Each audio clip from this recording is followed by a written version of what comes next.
नमस्कार मित्रांनो, मी अरविंद बेनगा। आज आपण पालघर जिल्ह्यातील अपघात होणारे क्षेत्र प्रसिद्ध असलेले ठिकाण म्हणजेच मेंढवणखिंड, या मेंढवणखिंडच्या डोंगरदरीतून मुंबई अहमदाबाद हायवे जातो। या हायवेला दररोज कितीतरी अपघात होतात आणि इथला रोड कसा आहे, एकंदरीत हा हायवे कसा आहे आणि कोणत्या कारणामुळे अपघात होत असतील ते थोडक्यात या व्हिडिओमध्ये तुम्हाला सांगणार आहे। ही आहे मेंढवणखिंड। पालघर जिल्ह्याला एक असा ठिकाण आहे जिथे रोजच्या रोज अपघात घडतात। मुंबई अहमदाबाद हायवेवरील हा भाग इतका धोकादायक आहे की स्थानिक लोक आता अपघाताचे ठिकाण असं नाव घेऊन इथून जातात। इथे रस्ता अरुंद आहे, वळण तीव्र आहे आणि सर्वात मोठी गोष्ट म्हणजे योग्य सुरक्षा भिंत नाही।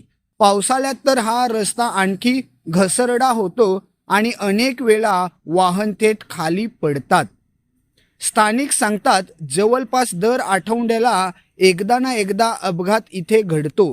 काही वेळा जीव वाचतो पण अनेक वेळा रस्त्यावर रक्ताचे डागच उरतात। इथे स्पीड कमी करण्यासाठी काहीच व्यवस्था नाही। अनेक वेळा सांगितलं पण अजून काही झालं नाही।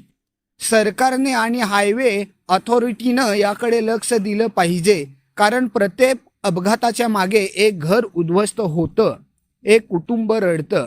मेंढवणखिंडचा हा रस्ता केवळ एक महामार्ग नाही, ही अनेक जीवाची वाट आहे जी दररोज धोका पत्करून चालते। आता प्रश्न एवढाच, आपण हे असं चालू ठेवणार आहे का? जर तुला वाटतं की मेंढवणखिंडमध्ये बदल हवा आहे, हा व्हिडिओ शेअर कर।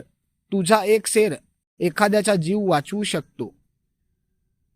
मी आहे अरविंद बेनगा, यूट्यूबवाला, लोकांच्या आवाजासाठी, तुमच्या रस्त्यासाठी।